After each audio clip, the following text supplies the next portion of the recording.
This government meeting is brought to you by Eastworks and our local cable subscribers.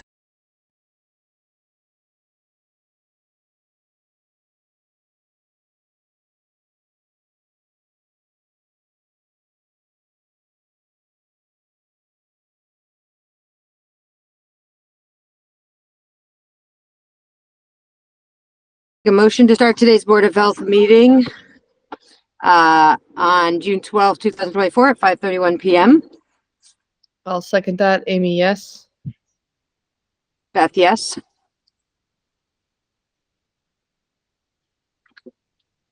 Great. I am trying to find the language for Jackie. Do you have the language? Yes, hang on. Somewhere. Yep. In accordance with Mass General Law, we are required to let you know that this meeting is being recorded. We will begin the meeting with 15 minutes of public speak time, 3 minutes per speaker. Raise your hand if you would like to be recognized by the chair. Please note that during public speak, the board will actively listen to your input for further discussion, but will not be responding to any comments at this time. Please do not speak unless recognized by the chair, and all comments should be addressed to the board. You can also submit a question or topic for later discussion via email to health@easthamptonma.gov email. Thank you, Jackie. All right. So, is anyone here for public speak? If you are, just raise your hand. All right. Moving on. The minutes. Beth, did you have a chance to look at the minutes?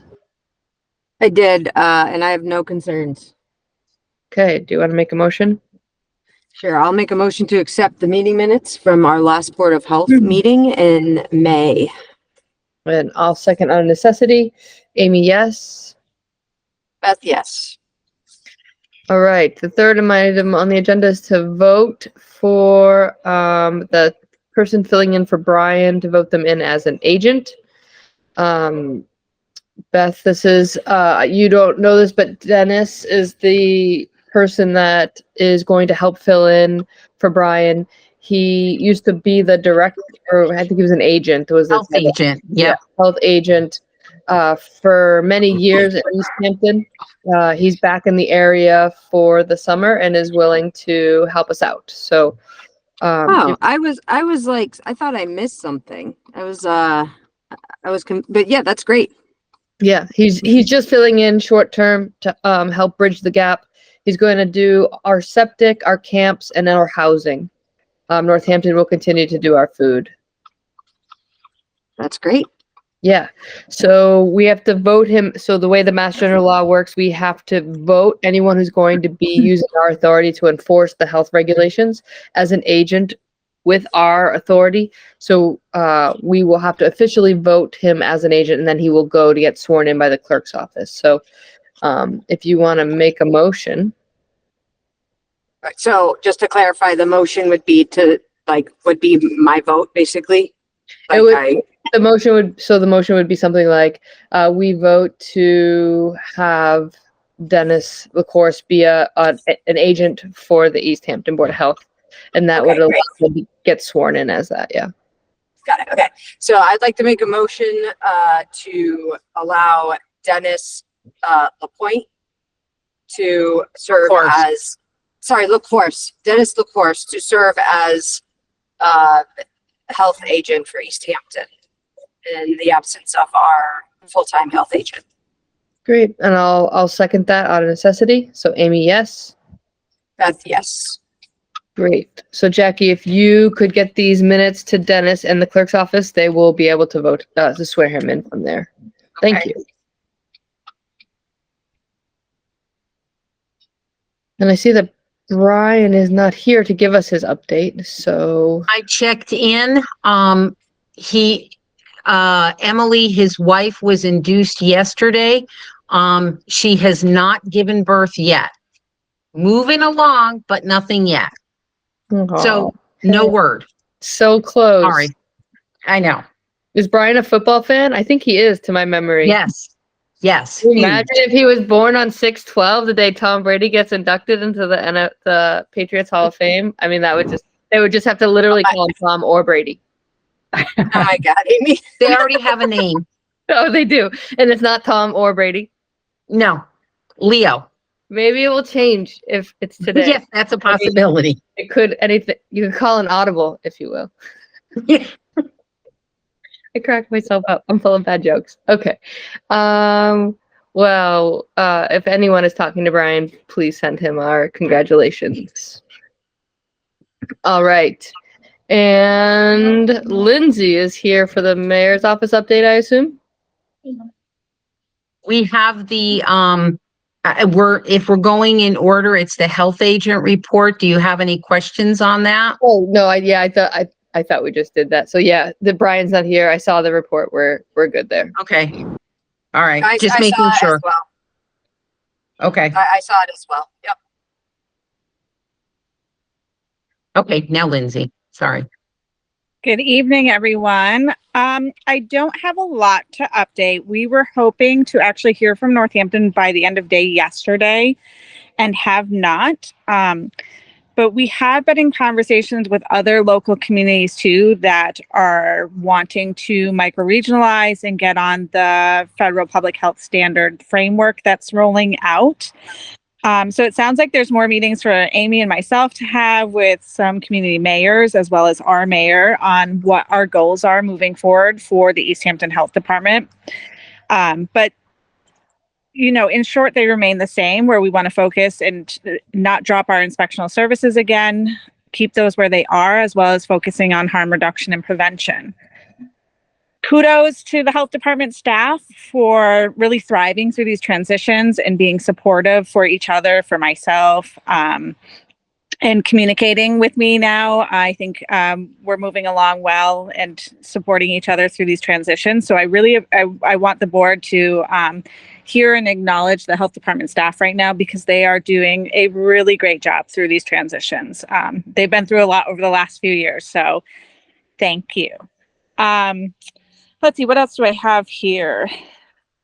Couple concerns that have come to my office over the THC and CBD ban that has rolled out. So I just want to make that aware to the Board of Health.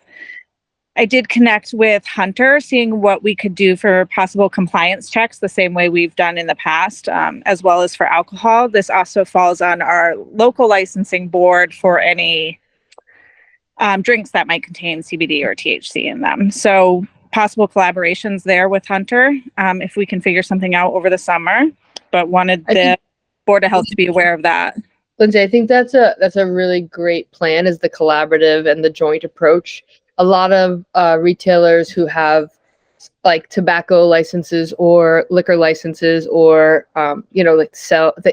they're much more incentive to follow those regulations through people that aren't the Board of Health and have a little bit more power and authority in terms of fining, and loss of license hurts pocketbooks a lot more. So collaborative approach, I think, is always helpful in something like this. Great. So Hunter and I will work on that moving forward and hopefully have more at a later date. But so everyone on the call, staff, public, and Board of Health are aware of processes and procedures right now. What we are doing is we are still sharing services with Northampton through the shared PHE grant that came out from the state. And they are helping get us up to date with all of our restaurant inspections and food inspections. And we're at a pretty stable place right now. Jackie would probably have better reporting on that, but I think we're in a better place than we've been in a couple years through their support. They've got over 50% of the food establishments overall, whether it's risk 1, 2, 3, 4, or 5, have been inspected. Which we're only in June.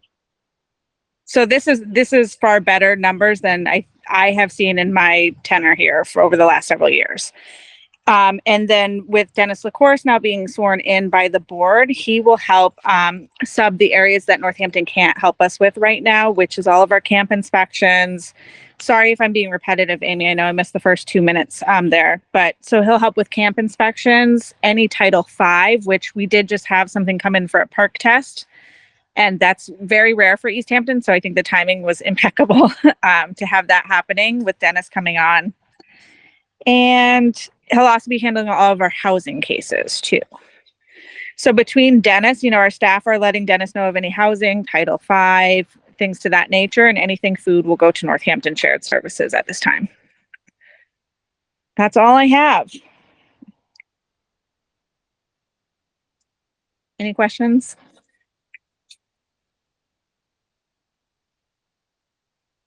Beth, any questions? Sorry, no questions. All right. Thank you, Lindsay. Great, thank you. Tobacco violations. So discuss the recent tobacco violations at Pride and Valley Farms. Is there someone here to do that? I can give you information. Brian sent out the violation letters to Pride and Valley Farms last week before he left. I think it was on Thursday. Pride was in on Monday, not questioning the violation, asking for some information, time and date stamp, to find out who did the violation in their store so they can follow through on that. I have not heard from Valley Farms, but that's all I know. I do know that when he sent out the letter, it had specifics on, I don't know, I think I sent you, maybe I sent you the letter, I don't know. He sent out the terms as far as the dollar amount, the timing of the violation. I think it was 3 days for Pride, maybe 30 days for Valley Farms, and then the fines that go with each.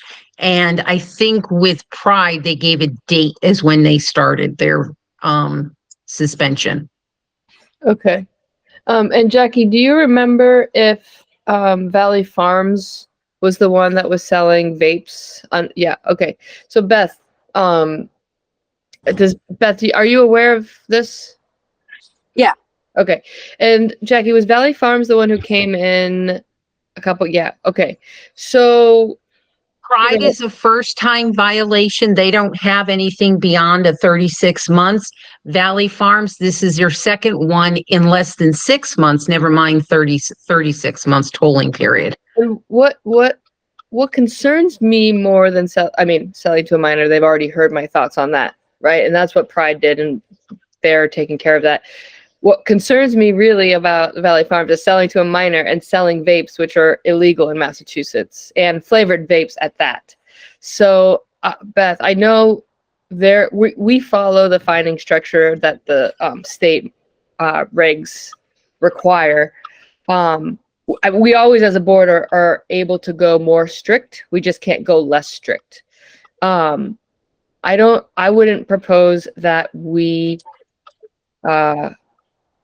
go more strict, but I would propose that we require them as a condition of getting their permit back after that 30-day suspension is to come to a Board of Health meeting where we can express our concern and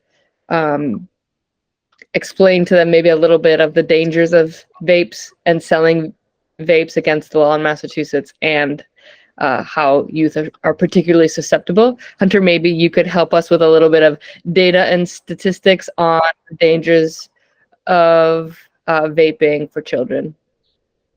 And Lindsay, I see your hand up, so go ahead, and if you would. Yeah, so I saw this email come through as well, and I was a little confused on how the fines and hearings work. Could you help explain that to me? Sure. So the fines are set in our regulations, and we adopted the regulations as the way that they were proposed in Mass General Law. So the fining structure is set beyond us. We are, as a community, are able to go more strict. So instead of a 30-day suspension for a second violation, we could say a 60-day suspension. We didn't do that when we created the regs. So that's why we're sticking with the existing penalty structure. They don't need to come to us as a board if they agree that they are paying the fine and agree to the violation. if they were to contest that or ask for a hearing, that's when the tobacco officer and the youth doesn't come. The tobacco officer would come and present the facts of the case, and then they would then have the ability for us to hear their facts. The last time they had a violation, they came and said, we don't know, our cameras weren't working that day. We don't know who actually sold. I'm like, well, that's not really our concern. Our concern is that we have a sworn officer telling us that you sold to a youth, and that's what we're going with. They had a bunch of other concerns, which also were not entertained by the board due to the sale to an underage youth. This for me is more concerning. It just rises to a whole nother level when we're starting to sell vapes, which has a plethora of data showing how dangerous this is for youth. And they hid them under the counter. So they denied the sale at first, and then they pulled them from a secret area of the counter to then make the sale to the youth. So it shows that they are very well aware that they shouldn't be doing it, and they're following through anyways. If Beth feels differently, we can certainly bring them in and discuss a more strict penalty. I would advise against that just from a legal standing. I'd like to stick to codes unless we adopt as a group an entire change to our regulation, which we can do. We can discuss hey, if this is happening, it's raising to the surface that we might want to go more strict if we find secret sales of vapes. And then we would discuss that as a whole and then make a change to our regulation. And then we could find more strict. Super helpful. Thank you. I appreciate that. Yeah, no problem. Sorry, Amy. Yeah, I agree with you. I don't necessarily think more strict violation, but something, because this is now the second time they're selling vapes as well, right? So I think at least having them come for a hearing. I don't know, I'm trying to remember, but we do a subsequent inspection before we let them come off of suspension. Is that true? Well, the tobacco agent would go to confirm that all the tobacco has been removed from the shelves. So they would go in and say, okay, it's actually not even just removed from the shelves for tobacco. It has to be removed from the property entirely. So if they go in and they find tobacco on a shelf in the storage room, that also doesn't count. So they go in, confirm that the tobacco has been removed from the property, and then that's when the counter begins for their violation. They don't then go do another inspection. Right. And if they're hiding, if they're hiding vapes somewhere, at least it's not like they can tear the place apart and look and find the vapes. But so since that's not possible, I think, for sure, that having them come in for a hearing would at least, it adds sort of a burden to them, that makes it, and maybe even as part of that hearing, explaining to them the level of consequences that they are subjecting themselves to, right? This is what can happen if this happens again. You can lose your license to, whatever. Maybe just really reading through the code and letting them know the extent of the what the violation could lead to for them in terms of consequences. I think the next violation is actually a lost permit for the year. I would need to look it up. I would caution us though against calling it a hearing. Okay, yeah. Yeah, we would have them come in for a meeting with us or as an agenda item to discuss the violation. Hearing has a whole different legal process, and then I just don't think we want to get into that unless they contest it. If they contest it, then we have to go the hearing route. But if they don't, I would just say we ask them to appear before the Board of Health. And as far as we know, it's within our purview to require them to come to a board meeting to listen as a requirement of lifting the suspension. We're allowed to do that. It wouldn't be a requirement of lifting the suspension. It would be a requirement of retaining their permit. So as the permitting authority, we have the ability to rescind or temporarily withhold their permit. Okay. We are saying in order for the tobacco to come back on the property, what we're asking you to do is come back and talk to us about the expectations around holding a tobacco permit in the city of Easthampton. Okay. Understood. Okay. So, Jackie, if you want to draft a letter I mean, I guess we should wait to see if they pay the fine, like what they decide to do. If they have a hearing, we don't need to draft a letter and ask them to come talk to us. Okay. But if they pay the fine, at that point, we should let them know that as a condition of getting the tobacco back on property, we are going to have them come before the Board of Health to discuss our expectations. Okay, their suspension would be, I believe it's 30 days, if I'm not mistaken, for this one. Would you want them at the next meeting in July? Okay. And we might want to look at the July date and make sure it doesn't overlap with the 4th of July holiday week. Yeah, okay. Great. Yeah, I think that's good. Thank you. Okay. So I'm going in and out of the agenda to look at the other documents. All right. Social services update. All right. Liz. Hi, it's me. I'm currently hiding from my children. My husband's dealing with them. So we can, I guess, skip to the highlights. 2 events coming up. One being the International Overdose Awareness Day Vigil. This is the 3rd year we're doing this. It's in collaboration with Learn to Cope, which is in Eastworks. So we're going to have it at Millside Park on Monday, August 26th. We have a number of resource tables. We offer a candlelight vigil. We have a couple of speakers. Some local legislators come. So it's a nice day of remembrance and an opportunity for family and friends to get together and remember loved ones. So that is in process, and both Hunter and Chris are also helping with the planning on that. So it's really a full department effort with Learn to Cope, Hampshire Hope, the DART team. There's a bunch of us participating in it. So that should be a nice event in August. And then I am involved with the Easthampton Coalition for Veteran Wellness. We're doing a summer event at Nonotuck on Sunday, July 21st. It's a cookout for veterans and their families. We did a similar event last year, but it was more focused around suicide prevention.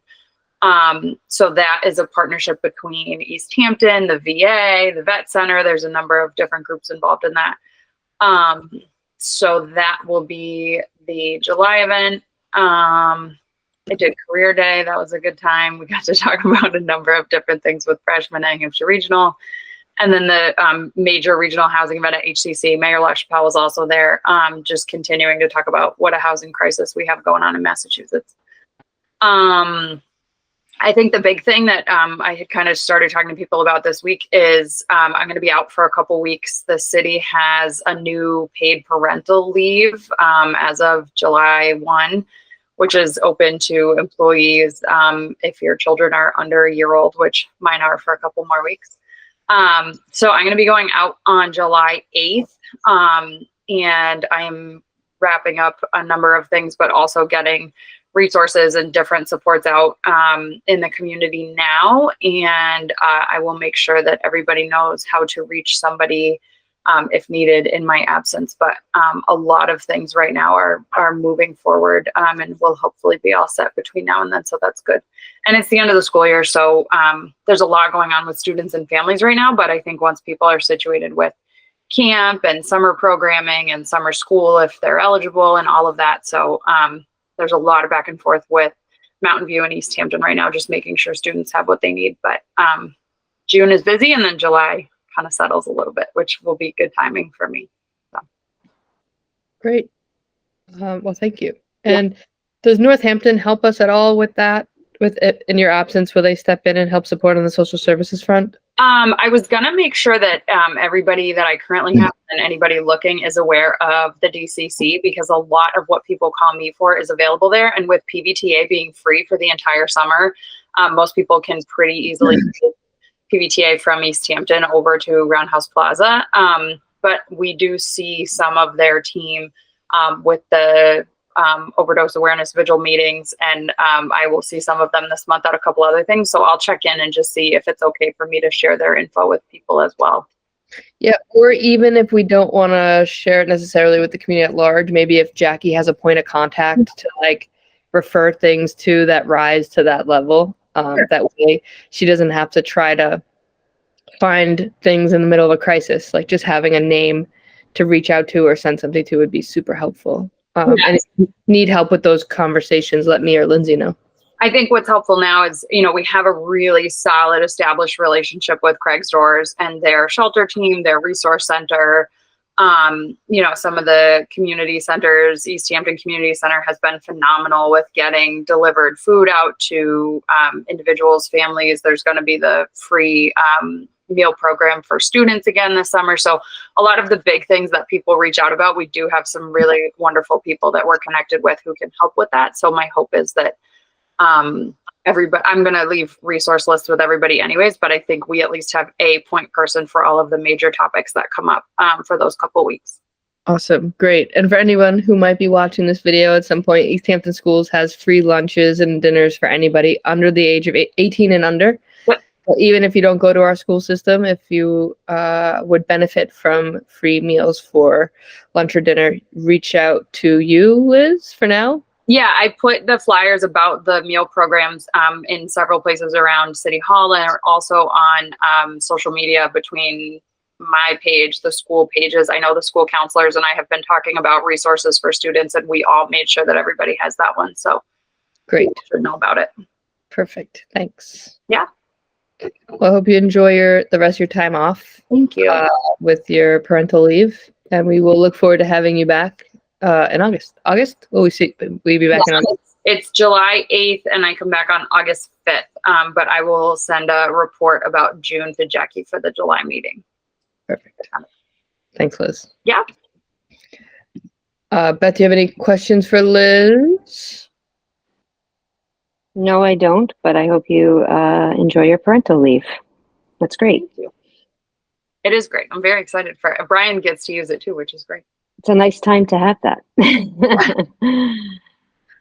All right, Hunter, you're next. Oh, wait, no, I'm sorry. I saw Lindsay's hand go up. Lindsay. Yeah, Liz touched on what I was going to ask about was the resource list, actually. And Liz, I'm happy to grab that from you and get it on the city website. And that way you could even link in your email kickback to people the website link so people can click on that too for ease of access. That's perfect. Thanks. Perfect. All right, Hunter. Hello, hello, hello. So I don't have much this month. We ended some programs this month. We'll be picking them back up in September at the high school and middle school. At the middle school, that was Mindfulness Mondays. The high school, that was Getting to Why. Both programs have been pretty good this year. Getting to Why, especially, we presented the data and findings and our projects to the whole staff during a staff meeting a couple weeks back. And that was very informative for them, and they seem to very much participate in that. Which do you want me to talk about Getting to Why at all? I have talked about it before, so. Yeah, I vaguely remember us talking about it. I don't have any specific questions about it. Beth, do you? Okay. No. Awesome. And then I have the Battle of the Bands coming up next month. So that's going to be July 20th, noon to 5 or 6 p.m. depending. I say just plan for 6 p.m. I told the bands 5 p.m., but I'm sure time slots and everything, given that there's 9 bands and setup and everything like that, I'm sure it's going to go till 6. And so that's also at Millside Park, same place as the Opioid Awareness Vigil. Sorry. I had said the following bands last month. They're still the same bands. It's all in my monthly summary. We also have some food vendors who are going to be there who are already approved by Easthampton. So that's Batch Ice Cream, Crazy Aeropaws, and Wake the Dead Donuts. Jackie. Wake the Dead Donuts, did they put in a temporary permit, event permit? They've been Application? working with the Parks Department. They've been doing a lot of the food stuff, but if they haven't, I can make sure that they do. They don't have a permit for Okay. it, or I haven't processed it, which means it hasn't gone to Northampton, so Okay. I don't Yeah, have that I one. can get right on that actually. That I didn't know that. They're regulars. I mean, it shouldn't be a problem. They've been, I mean, I can't count the number. I mean, they're, Yeah, I've seen them sick, serve in but- Easthampton before. but we still have a process. Yeah, 100%. I don't want to go around Okay. that process or Sorry. anything like that. No, don't apologize. I'll make sure that they get the temporary food permit done. And also not in this, but thanks to Beth, Luthier's is going to be donating the PA system to the event. So Oh, I'm great. very happy about that. I'm glad that Um, worked out. Yeah, I'm very thankful. You know, City Councilor Zaret and Peak both offered smaller systems, but for this event, I would rather something a bit larger. So the fact that Luthier's is willing to donate us that equipment and, you know, just wanting to shout them out for it, it's very nice of them. You were able to talk to Steve? Yep. We're going to meet up towards the beginning of July to meet for me to pick up the equipment, and then because he's going to be away during the week of the event, so he's just going to give me the equipment in advance. So Great. yeah. And now I have a presentation on Kratom. So should I share my screen for that, or what's the best way to do this? Do I need to give you permission for that, or can you share it from your end? Yeah, I think I need permission for that. While you guys are figuring that out, I will say this weekend I was at Cultural Chaos and I saw the temporary food inspectors. There were multiple out and around and doing their inspections, which was great to see. As you know, there were lots of people at Cultural Chaos this weekend, and to know that we had food that was being monitored for safety to ensure that everyone there was safe was really great. So appreciate all the efforts that have gone into that. Hunter, can you tell me how I can have you give you permission? Because I don't see it readily available. Yeah, I think if you go to the people, and then there's like a 3 dots next to my name, I think you can click on that and maybe give me some sort okay. of permission. Hold on. I might be 3 wrong dots. though. Pin ask to pair, don't watch. Oh, add as co-host. I think that will give Yeah. you. Okay. Yep. Okay. Awesome. You're co-host now. All right. Let me just make sure I It's got been a while since I've had to do this. Yeah. All right. I think this will do it. All right. There we go. Public health concerns of Kratom. So this is just a summary of what Kratom is and kind of the health effects, and just kind of talking about what we should do.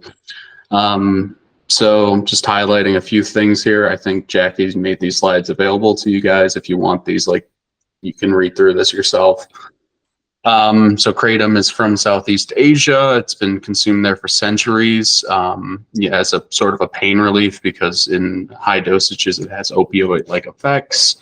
It has been entering the U.S. market for over the last decade. And of course, like most things, when they enter the U.S. market, they're far more potent than how they're traditionally used.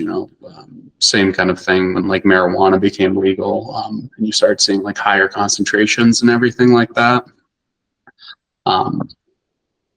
So there's a lot of different psychological effects on Kratom throughout, like a lot of the research around Kratom, and the DEA, the FDA, and the CDC all like have information that supports all of these points. I can also send you like all the data that I got or like read through, like peer-reviewed studies and everything like that to confirm this.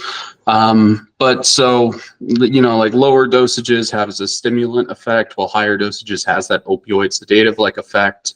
They activate the opioid receptors in your brain, and there have been several cases of psychosis resulting from Kratom use, which include delusions, hallucinations, and confusion.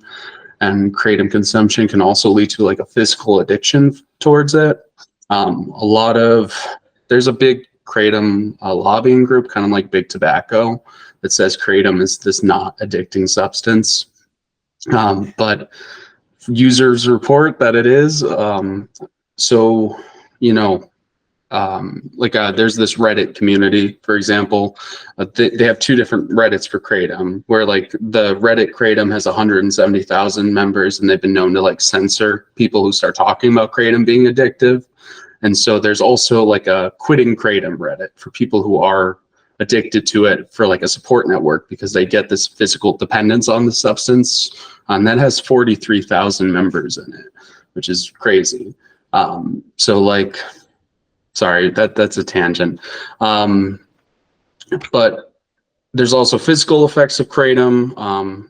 The right side of my screen has a comprehensive review on the literature, all the different side effects that the literature has brought up at points, which, as you can see, is a long list there, ranging from, you know, acute lung injury, constipation, cardiotoxicity, and acute brain injury, seizures, all that. According to the CDC has pointed out that there have been like, I want to say it's the CDC, but some of the literature also points out that there's been like at least 300 deaths associated just kratom use between from 2010 to now, but a lot of study that's, I think, from 2018. There hasn't been too many studies because this has been hasn't been on people's radars really until like more recently, where there's been a lot of push in Florida, for instance, to do more studies on like toxicity reports for people who like just overdose or die like that. And when Florida started actually looking at the mitragene levels in people who overdose or who just die from substance-related deaths, toxicity or whatever, once they started actually analyzing that in 2020, the numbers of people who have like mitragene in their blood shot up because they started actually like paying attention to that. And it's weird to say that Florida is one of the only places that is like looking at that in like toxicology reports, but you know. So an estimated 1.7 million Americans aged 12 or older use kratom, according to the 2021 Substance Abuse and Mental Health Service, National Survey on Drug Use and Health. So a lot of people use it, I learned about this in one of the coalition-related meetings I had with like a community coalitions, because Belchertown had recently passed a ban on the substance because they had a gas station selling it. Comes in a variety of forms. Some are below, comes in powdered, comes as chocolate, comes as like an extract or a drink that you put into teas or you put into other drinks like CBD, you know. So there's no regulation around kratom right now in Massachusetts. It's been kind of left up to states and local municipalities to decide what to do with it. The FDA, the DEA, and the CDC have all like warned against using it. The FDA has said that, sorry, I think that's on the next slide, that no drug products can contain kratom and no dietary supplements can like be lawfully marketed as kratom. That hasn't stopped retailers. This is a quick search of kratom on Google Shop because you can buy this stuff online. It has been marketed extensively as this herbal supplement for people to take, even though it has all these hosts of side effects if you take it in high enough dosages, which people, you know, there's nothing regulating how much a dosage is or how strong an extract is. So then you have people who are taking too much because they don't realize, hey, like, how much should I be taking? So, you know, here's a map showing where kratom is banned and where it has age restrictions at least. In Massachusetts, we have no kind of regulations. There is some, sorry, my brain starts going funky at 6 o'clock. It's in the, I think it's in the House right now, or it's in the Senate. They're trying to like push something to like regulate kratom. But you know, that's been in the Senate, I want to say, for more than a year. So who knows when that'll be pushed. But you know, it's banned in many countries. It's banned in the region that it's native from, that's Southeast Asia. It's also banned in like countries in Europe that we think are more progressive with drug policy, like Denmark and Sweden. And in the US, there's a mixture of state law. Some states have just age restrictions. Some states have regulations on how kratom can be made or packaged, or what dosages are on the packaging. So, it's really up to municipalities. And kratom was brought onto my radar because I stopped at, I checked all our stores for kratom, and I did find some in Valley Farms. So, and since there's no age restrictions, That's the only place you found it? yes. So, do with that what you will, but since we don't even have age restrictions on it, there's nothing stopping like a 14-year-old going and getting kratom, which even do we want our youth to be using substances that have opioid-like effects? As a youth coalition coordinator, I think that's one of the main reasons that I wanted to bring this, especially, between youth and adults who don't realize that they're going to become physically addicted to the substance, and then they end up becoming addicted, and, end up spending so much money on it, and, just having that draw that they feel like they can't quit, and they're powerless to it, and they have to join a community of people, in order to actually feel supported to quit it. Because not a lot of the research, but the American Kratom Association does pay for research. So there is some positive research, but if you actually look into the sources or look at the disclaimers, they're often paid by the American Kratom Association or the Botanical Alliance, which has similar members at the top of the organization. And so this is just, what can we do moving forward? The Massachusetts Supreme Judicial Court has held the right to engage in business must yield to the paramount right of government to protect public health. So, I think it's a question of we would only, by implementing some sort of regulation or moving into some sort of regulation in our code or our law, city law, we would only be affecting one business as is, but preventing other businesses from picking it up. Well, I imagine, the state is trying to actually push for stronger regulation on it. And then when the state does come up with regulation, then we can reevaluate, or the ban or the age restrictions So that's my presentation. I know I'm not really coherent at 6 o'clock, but the slides are coherent. So feel free to read through these slides on your own time. No, Hunter, I think you did a great. Oh, Jackie. I just want to make sure before I forget, I sent you the email from the Association of American Kratom Association. Yeah. It had the letter, some information from it. I've sent it to both of you for your perusal, and I've got it printed out to attach to the minutes so that it's available for anyone to see. Mm-hmm. And I also attached something by the FDA.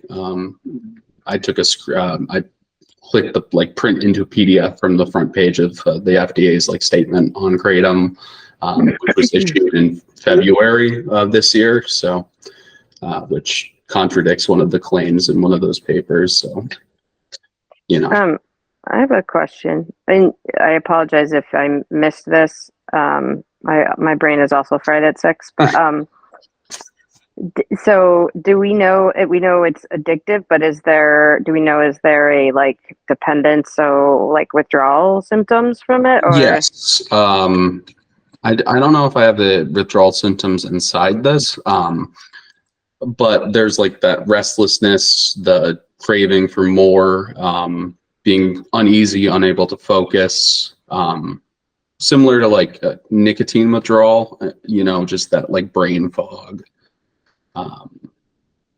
That's what at least users are reporting. There is a few different interesting articles on that actually. but it is like there is this physical dependence, and it's like I said, there's entire communities dedicated towards like supporting one another, getting off this stuff, and there's a lot of people who like are under the impression that it's not addicting, and they're using it, and they're like, oh, it's my usage is fine, I'm just going to keep using it more and more and more. And it's weird because they're even like, oh, I use it like 8 different times a day, and is that not a problem? But yeah.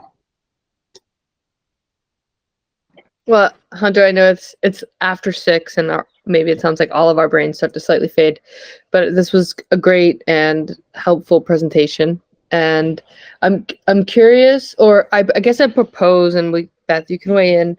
I think my proposal for next steps would be to reach out to MAHB if you haven't already, and see if they are in the process of developing model regulations for communities to consider.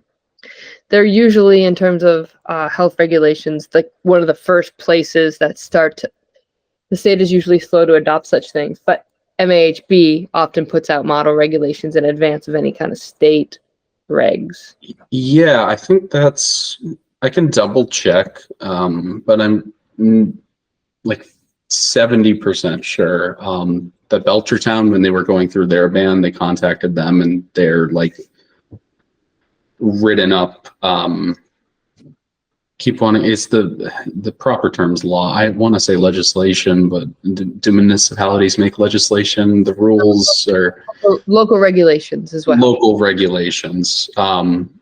Their local regulations were based on the MAHB's regulations, but that, again, 70%, I could be wrong with that, so I will double check. So what I would do and request for the July meeting is if you could reach out to MAHB, and the primary contact you want to reach out to is Cheryl Sabara. Can you spell that last name for me? Yes, I can. Or email me, either way. No, SBARA. It's SBARRA. And her email is sbarra@mahb.org. Okay. And you could include you could like CC me, that way I'll be involved in the conversation if you want. Just make sure to use my private account, not any of my other work emails. Okay. And you can just see if MAHB has model regs or in the process of developing model regs that and what the timeline is for those model regs. I think that will help us kind of understand next steps. Okay. I saw that map that you put up, and it's really interesting where it's almost counterintuitive, honestly, if you think about other public health regulations and where the kind of like genesis is for those movements. It's usually New England. And if you look at this map, New England is, other than Vermont. And Rhode Island actually has a ban on it too. Oh, okay, I didn't. They're just so small. All right, I missed that. But it's not what you typically see when you look at like his history in terms of public health protection. So really curious what MAHB is doing around that. I'd love that to be our next step, is to get a sense from them what they're doing. Yeah, I can definitely do that. Great. And then Lindsay, I don't know, I don't follow the budget very strictly. Sorry, there's people like right outside my window. I don't follow the budget very strictly, but I don't know if there's opioid funds that if we needed access to something that are still available, but maybe that's like a future discussion.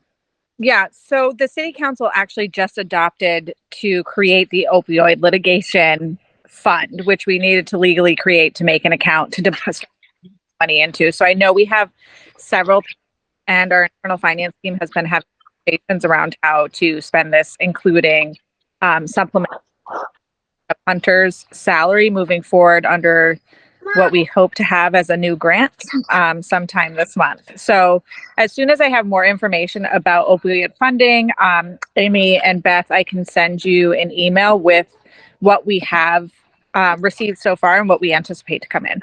That's great. I appreciate that. I know a lot of communities' health departments are very low on the list, even though the opioid epidemic is very clearly a public health emergency. So any ways that we might be able to bolster some of the services we're doing specifically around other addictive measures that may lead to opioid dependence would be something I'd be interested in having that conversation about. So thank you. All right. Hunter, was there anything else that you wanted to chat about? Oh, I think that'll be it. All right. Well, thank you for your hard work on this, and I look forward to hearing what you find out for in July. Thank you. Yeah, and good luck on your Battle of the Bands, if I don't see you. All right. Christine, last but not least, our fearless nurse. Yeah, I did send a report. I don't know if you have any questions on that at all. No. No. I did a couple camps with Brian, so I I'm confident that I can do the rest of them with Dennis, and it'll be fine. We're making it work. Good. Well, there's always support and resources available. So I know Yeah. the Office of Local and Regional Health has a public health nurse.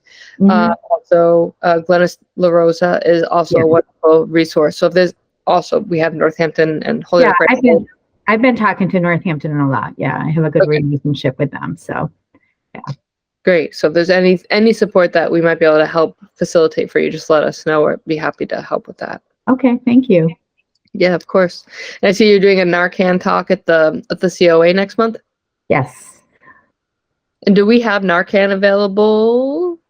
Yes. We do. Great. Because I think, a lot of people, when they think Narcan, think addicts. And Mhm. oftentimes our senior population use opioids, or even non-senior population are using opioids as recovery from surgeries and the risk of overdoses due to accidental Mhm. overdose exists, especially as you start to get older and you're taking medication, you're losing track of the time that you took that medication. So I think Narcan training with that population is really smart and thoughtful. So nice work on that. Oh, thank you. You're welcome. All right. Beth, do you have anything to add? No, thank you everyone for your hard work. Jackie. Yes, last minute things that didn't get on the list because it came in mostly today. Okay. I forwarded we got a letter from, I don't know her name, Nicole Smith. She's something with mass.gov. One of the local breweries is looking to can non-alcoholic beverages. I forwarded that to Northampton. But same church, different pew. We also have a person, a business in town who's not permitted in our office yet, selling and delivering from their home non-alcoholic booze, drinks. They have non-alcoholic beer, mocktails, so forth and so on. She has an event coming up at Liberty. And then after I issued that permit, I then saw an article in Mass Live, the Gazette, and 22 or 40 about her business and up and coming. She's looking for a storefront and some funding to be in Easthampton. She needs to be permitted. Yes. Yeah. Any consumable good needs to be permitted. Yep. Okay. Brian was aware of it before he left, but as far as I know, I think the time crunch was kind of tight. So I'm not aware that he sent anything out. So I just wanted to verify, do we contact them and cease and desist? No, I've never done anything like that. Any product that's non-potentially hazardous can be produced with a residential kitchen license if she's producing it out of her home. So it's not necessarily that she can't, it's just that she just needs to start following the proper procedures. I'm not even sure she's making it at home so much as getting it and then resupplying it to the public. I went on her website and it looks like there's a variety of different names for like the non-alcoholic beer. There's this brand, and they have, I don't know, they have different ones and stuff. Anyway, yeah. Do you remember the name of, because I think I know who you're talking about. It's like, it has like Yes. It's an odd name. Dry humor, Dry humor, yeah. non-alcoholic So they were at bottle shop. they were at Asparagus Festival actually, and Yes. I sampled one of their beverages. It was delicious. But I think they're more like a distributor of non-alcoholic beverages than there was a I feel like there was another company that was doing that out of Eastworks or something. I think they're no longer there. I can't remember the name, but yeah, I think they just like, I don't think they're making anything. I think they're just Right. So then they would still need a permit, though. They would need a retail permit at that case. And then we would need to inspect where they're storing it and then make sure the people they're getting it from have permits. Right. So like there's still like, even if they're just a distributor. So think about like 7-Eleven. So Right. 11 might be a bad example because they actually do make food now. Wow. When I was a kid, they didn't actually make food in these places. I know. So like a liquor store who sells, they're not making the liquor, they're selling it. They have Doritos and snacks and all that kind of fun stuff. According to the press releases that I saw, they're looking to be at the farmer's market at the end of the month. I don't have a permit application for that, but no permit for that because they would need a permit. I mean, people go there and sell packaged goods at other events all the time. You still need a permit. So it sounds like what I would request is that we ask Northampton inspector to have a conversation with her and educate her on the permits that she needs to operate within a municipality. Okay. Got it. And then speaking of Northampton, they've been wonderful. I had to give them all the cultural chaos permits, and now I'm working on Thunder in the Valley, which is interesting because 3/4 of their vendors were not permitted yet. So this week has been fun. But Northampton reached out to me, Tong Sing. You got to get on your vendors. You got to do it, man. Hey, what can I tell you? Tong Sing is on Northampton's radar because they've done follow-up inspections. So their question to me is, they've been to Tong Sing, they had some violations, they went back for a second inspection, and now I guess they have to go for a third inspection. So they want to know, we typically will charge for re-inspections. The second re-inspection, we have fines that are associated with that. They want to know, do you want to go forward with those fines? I mean, if they are breaking, regulations are breaking, or Northampton? Well, they're not when they went in to do an inspection, it wasn't up to speed. So they said, okay, we're going to come back in so many days to do a re-inspection.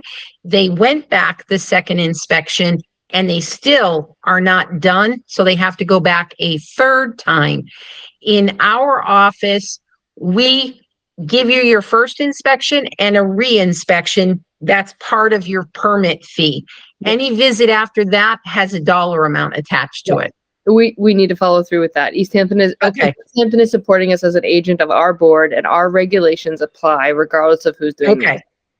They asked me and I'm like, I don't know, but I have a meeting tonight. I will bring it up. Yes. Okay. 100%. I just needed that answered.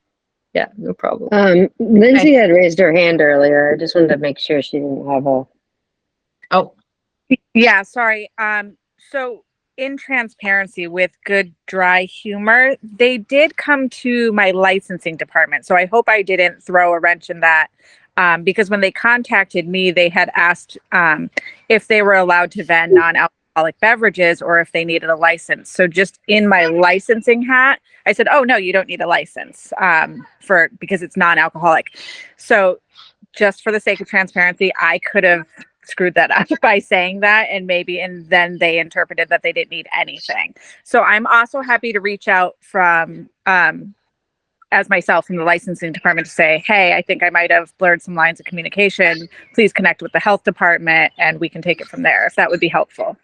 Yeah, Lindsay, I think it might be good if you want to just, so Jackie, what my suggestion would be is to connect with Northampton, let them know Lindsay's going to be a warm handing off a company who's going to need a permit and not quite sure what permit to get.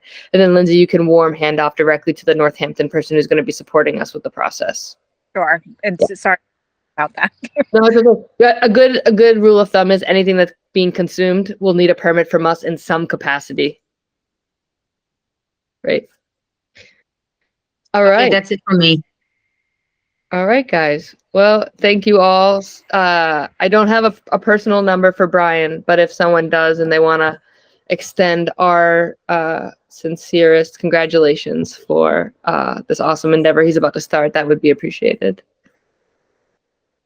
Other than that, Beth, you want to close out our meeting? Yeah, I will make a motion to end today's Board of Health meeting at 6:30 p.m.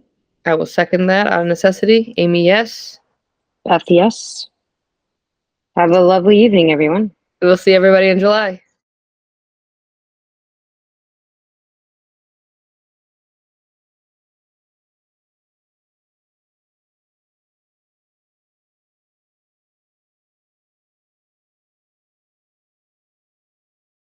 This government meeting is brought to you by Eastworks and our local cable subscribers.